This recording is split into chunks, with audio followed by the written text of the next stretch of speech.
আজকের দিনের গুরুত্ব হচ্ছে অপরিসীম। ব্যাপারটা একটু ছোট করে বললে বোঝা যাবে। 1909 সালে শ্রী অরবিন্দ আলিপুর কারাগার থেকে মুক্ত হওয়ার পর তখন তো সমস্ত কিছু থেমে গেছে, আন্দোলন থেমে গেছে। তখন বিভিন্ন জায়গা থেকে বক্তৃতা দেওয়ার জন্য ওনার কাছে অনুরোধ আসছিল। উত্তরপাড়া থেকেও সেই অনুরোধ গেছিল। ধর্মরক্ষিণী সভা নামে একটা সভা ছিল, সেই তারা গিয়ে বলেছিল এখানে বক্তৃতা করার জন্য। তো তাদের মানে ওই যে বলেছেন সেটাকেই অ্যাকসেপ্ট করে উনি উত্তরপাড়ায় প্রথম ভাষণ দিয়েছেন। এখানে ওই 30শে মে, আজকের দিনে 30শে মে 1909 সালে জয়কৃষ্ণ গ্রন্থাগার প্রাঙ্গণে 10,000 লোক ওখানে সেদিন দাঁড়িয়ে শুনেছিল উইদাউট মাইক। এবং এটা সবথেকে বড় বিষয় যেটা হচ্ছে, ওই বক্তৃতাতেই প্রথম ওনার যে বিপ্লবী থেকে ঋষি হয়েছেন এবং জেলে যে ওনার আধ্যাত্মিক অভিজ্ঞতাগুলো হয়েছিল, সেই অভিজ্ঞতা সম্পর্কে উনি এই মাঠে 10,000 লোকের সামনে দাঁড়িয়ে বলেছেন। যেটা সাধনার কথা বলাটা বারণ, কিন্তু উনি নিজেই সাধক, উনি নিজেই সত্য, কাজেই উনি সেই সাধনার কথা ওখানে বলেছেন পাবলিকলি। এবং ওনার ঋষি হওয়ার ঘটনা, জেলে বাসুদেব দর্শনের কথা প্রথম উত্তরপাড়াবাসী জানতে পারল ওই ভাষণের সামনে মধ্য দিয়ে। তারপরে গোটা বিশ্ব জানতে পারল। আজকে কীভাবে মনে রাখবে, কি মনে হয়? আচ্ছা, আগামী প্রজন্ম তো মনে রাখা দরকার। এই ভাষণের মাধ্যমে শ্রী অরবিন্দ তার ভবিষ্যৎ কর্মসূচির কথা বলেছিলেন এবং এই ভাষণটা উত্তরপাড়া স্পিচ নামে সারা পৃথিবীতে বিখ্যাত। ভাষণটা একদিন পরে কাগজে বেরিয়েছিল এবং শ্রী অরবিন্দ সেটা দেখে দিয়েছিলেন যে ঠিক আছে, সেইটা বই আকারে রয়েছে, উত্তরপাড়া স্পিচ এবং বাংলায় উত্তরপাড়া অভিভাষণ। এটা যদি পরে এখনকার প্রজন্ম, তাহলে এখন অনেকেই হিন্দু হিন্দু করে আমরা লাফাচ্ছি, হিন্দু ধর্ম কী, হিন্দু ধর্ম প্রচুর একটা জাগছে, কিন্তু অ্যাকচুয়ালি আসলে হিন্দু ধর্ম কী উনি বলছেন, হিন্দু ধর্ম বলে কিছু নেই, আছে সনাতন ধর্ম। সনাতন ধর্ম হচ্ছে কোনো বিশ্বাসের ব্যাপার নয়, এটা হচ্ছে যাপন করতে হবে, একটা জীবনযাপনের পদ্ধতি। এবং সেটা কী জিনিস সেটা উনি ওই ভাষণের মধ্যেই ব্যক্ত করেছেন। আজকে কীভাবে আজকের দিনটি পালন করছেন আপনারা? আজকের দিনটা সারাদিনে আমাদের বিভিন্ন রকম অনুষ্ঠান, সারা পশ্চিমবঙ্গে শ্রী অরবিন্দের কেন্দ্র আছে, সেখান থেকে প্রতিনিধিরা এসছেন। আমরা এখানে বক্তৃতার আয়োজন করেছি, 3টে পর্ব আমরা ভাগ করেছি, একটা সকালে, একটা দুপুরে এবং একটা বিকেলে। বিকেলেরটা লাইব্রেরিতে শ্রী অরবিন্দ 5টার সময় বক্তৃতা করেছিলেন, বিকেল 5টায়। ওই মুহূর্তে আমরা 5টায় ওনার আবক্ষ মূর্তিতে মাল্যদান করব, তারপর 5:30 থেকে একটা প্রোগ্রাম হয়ে শেষ হবে। ঠিক আছে? আমার নাম শঙ্কর রায়, আমি উত্তরপাড়া পরিষদের সম্পাদকের পদে আছি। ঠিক আছে, আপনারা সকলে স্থানীয় ছেলে, উত্তরপাড়ায় একটা ইতিহাস আছে, ঠিক আছে? এত বড় ইতিহাস বলা সম্ভব নয়। আর আজকে এখানে অনেক বিশিষ্ট জনেরা আজকে 30শে মে শ্রী অরবিন্দ যার স্ট্যাচুতে তোমরা মালা দিতে এসছো, শ্রী অরবিন্দ 1909 সালে, আজ থেকে 115 বছর আগে এই মাঠে ওইখানে দাঁড়িয়ে বক্তৃতা দিয়েছিল। ঠিক আছে, তারপর উনি কিন্তু শিক্ষকও ছিলেন। এই যে যাদবপুর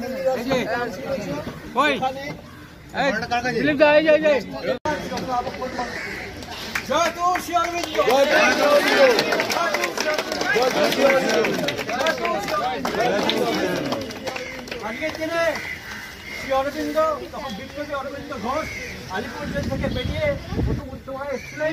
অমরনাথ চট্টোপাধ্যায়, মিছিলিবাবু, রাজা পিয়ারিবাবুকে সম্বর্ধনা দিয়েছিলেন। কারণ শ্রী অরবিন্দ মানুষের হৃদয়ে আছেন। তিনি বলেছেন সব মানুষের মধ্যে ভগবান আছেন, আপনার মধ্যে সবার মধ্যে মানুষের উত্তরণ করতে হবে, এবং সেটা ব্যক্ত করেছিলেন এইখানে এই আমাদের উত্তর অভিভাষণে 30শে মে। তার আগের বছর তিনি এখানে এসেছিলেন, তখন বিপিনচন্দ্র পালকে এখানে সম্বর্ধনা দেওয়া হয়েছিল। বিপিনচন্দ্র পালও বক্সা জেলাতে ভগবান দর্শন করেছিলেন, তাকে সম্বর্ধনা দিয়েছিলেন উত্তরপাড়া ধর্ম রক্ষিণী সভা। সেখানে অমরেন্দ্রনাথ চট্টোপাধ্যায়, মিছিলিবাবু এবং আরও প্রমুখ সব উপস্থিত ছিলেন। তারপরে অরবিন্দ জেলে চলে যান। তারপরে পরের বছর যখন 6 মে জেল থেকে ছাড়া পান, অমরেন্দ্রনাথ চট্টোপাধ্যায় সবাইকে তাকে বললেন আমরা সম্বর্ধনা আসেন। তখন ইতিমধ্যে উনি বলেছেন আমার তো পাবনায়, পাবনা না উত্তরপাড়া আগে আসতে হবে। তিনি উত্তরপাড়া এলেন এবং অমরেন্দ্রনাথ চট্টোপাধ্যায় তাকে উত্তরপাড়া স্টেশনে নিয়ে এলেন। সেইখানে রাজা দেখুন, তখন হচ্ছে অরবিন্দ তখন ব্রিটিশের কাছে মোস্ট ডেঞ্জারাস ম্যান, কিন্তু উত্তরপাড়ার রাজা পিয়ারিমোহন তিনি কিন্তু তার এটা নয়, তার কি বুৎপত্তির গুণে, তার জ্ঞানে বুদ্ধিতে রাজা। তিনি সেখানে স্টেশনে স্বয়ং গিয়ে তার ছেলে মিছিলবাবুকে নিয়ে গিয়ে এবং আরও বহু সমর্থককে নিয়ে গিয়ে তিনি তাকে সম্বর্ধনা দিয়েছিলেন এবং সেখানে 10টা বোমা ফাটিয়ে সম্বর্ধনা দিয়েছিলেন। সেইখানে যখন লোকে শুনলেন ট্রেন থেকে যে শ্রী অরবিন্দ আসছেন, ট্রেন খালি হয়ে গেল, সব লোক ট্রেন থেকে নেমে এলো। তখন তাকে সেইখানে সুরেন্দ্রনাথ চট্টোপাধ্যায়ের বাড়িতে তাকে নিয়ে গিয়ে একটু জল মিষ্টি টেস্টি খেয়েটে সেখান থেকে 2:30টার সময়, হ্যাঁ 3:30টার সময় তিনি সেখানে আবার রওনা হলেন। না, ঘোড়া গাড়ি নয়, ঘোড়া খুলে দিয়ে মানুষ তখন তাকে টেনে নিয়ে সারা উত্তরপাড়ার পথ পরিক্রমা করলেন এবং কুলোনাইরা সেখানে দুদিকে শাঁখ বাজিয়ে ফুল দিয়ে তাকে সম্বর্ধনা করলেন এবং এখানে 5টার সময় এলেন। 5টার সময় এসে তাকে এবং সে 10,000 লোকের সামনে, তখন মাইক ছিল না, কিছু ছিল না, তিনি বক্তৃতা দিলেন, ইংলিশ থেকে বক্তৃতা দিয়েছিলেন। কিন্তু লোকের কাছে এমন বোধগম্য হলো, লোকে প্রিন্ট অফ সাইলেন্স হয়ে শুনলো সেই বক্তৃতাটা। সেইটাই হচ্ছে উত্তরা অভিভাষণ। সেখানে ওই আপনার দক্ষিণ পূর্ব কোণে দাঁড়িয়ে তিনি ঐতিহাসিক যে বক্তৃতা দিয়েছিলেন। আপনি এই শহরের একজন প্রবীণ নাগরিক, এই উত্তরসূরি, কি বলবেন আজকের দিনে গুরুত্ব আগামী প্রজন্ম কীভাবে মনে রাখবে? তিনি নিশ্চয়ই মনে রাখবেন, তিনি অরবিন্দ চিরসত্য, চির মানুষের হৃদয়ে আছেন। হ্যাঁ, সেটা আপনি যদি বিশ্বাস করি থাকলে সে, কেন আমরা বলেছি যে সংকট আসুক সহ আসুক তুমি ধীর স্থির থাকবে, পরমেশ্বরে করুণা ওপর আস্থা রাখে। সে পরমেশ্বর হচ্ছেন শ্রী অরবিন্দ এবং আরও সব এরা যারা আছেন, তারা আস্থা রাখুন, তুমি সব কিছু পাবে। সেইটা হচ্ছে ব্যাপারটা, বিশ্বাস রাখতে হবে। আমার নাম সমরেশ চট্টোপাধ্যায়, আমি হচ্ছে অমরেন্দ্রনাথ চট্টোপাধ্যায়ের ভাইপো। অভিজ্ঞতা তিনি সেখানে বললেন। আচ্ছা, এটা আমাদের তরফ থেকে তারপরে এখানে আমি ম্যাক্সিমাম প্রোগ্রাম করে গেছি। রাজা বিহারীমোহনের গাড়িতে তিনি কলকাতা ফিরে যান। এখানে এই বক্তৃতা যেখানে উপস্থিত ছিলেন সেখানে মিছিলিবাবু, রাজা বিহারীমোহন এবং আরো ইত্যাদি ঐতিহাসিক দিন, মালা দিন।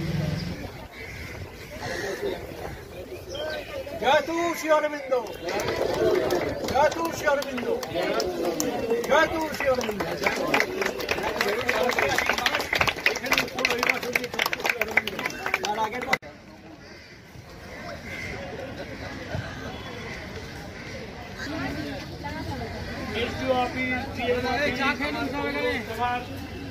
পঁয়ষট্টি সাল থেকে রেজিস্টার বার করছি, বার করে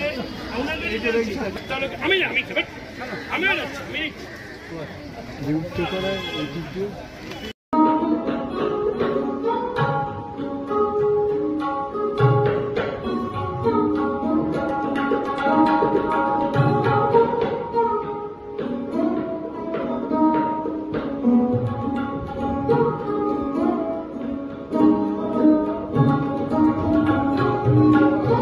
এই শহরে ঋষি অরবিন্দকে নিয়ে যে আমার বহু মানুষ এই শহরের সহনাগরিক, তারা তাদের গবেষকদের নিয়ে আসেন ঋষি অরবিন্দ ভবনে। তারা বিভিন্ন সময় বিভিন্ন প্রোগ্রাম করেন। ঋষি অরবিন্দের বিভিন্ন জীবনের যে চিন্তা ভাবনা সেটা মানুষের কাছে পৌঁছে দেওয়ার জন্য তারা বিভিন্নভাবে চেষ্টা করেন এবং পন্ডিচেরির সঙ্গেও তারা সবসময় একটা যোগাযোগ রাখেন। আমরা এই শহরে জন্মগ্রহণ করেছি, আমরা সত্যি গর্বিত যে শহরে ঋষি অরবিন্দ তার এই বক্তৃতার পরেই তার জীবনে একটা সার্বিক পরিবর্তন এসেছিল এবং সেই বক্তৃতা শোনার সুযোগ যাদের তখন এই শহরে যারা বসবাস করতেন, যাদের বয়স ছিল,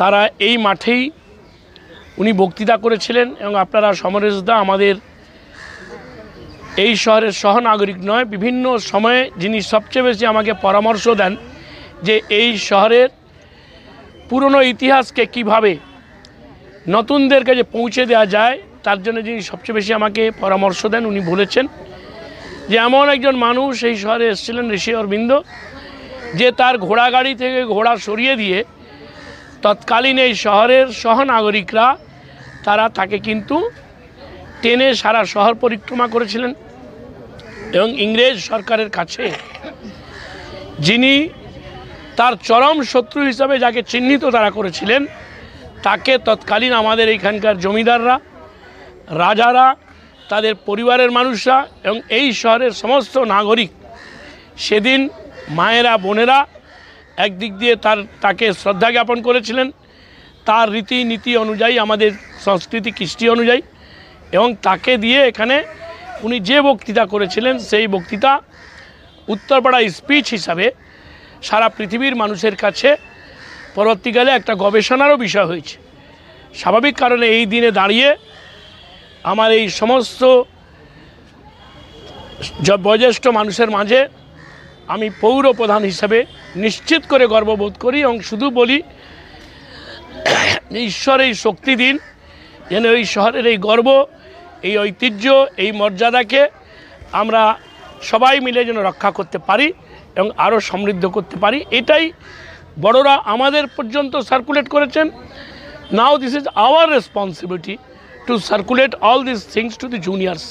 দেখবেন এইখানে একটা আমার ছোট ছোট আমাদের যারা ছেলেরা ফুটবল খেলছে তাদের নিয়ে এসে তাদের প্রশিক্ষক এখানে দাঁড় করিয়ে রাখলেন।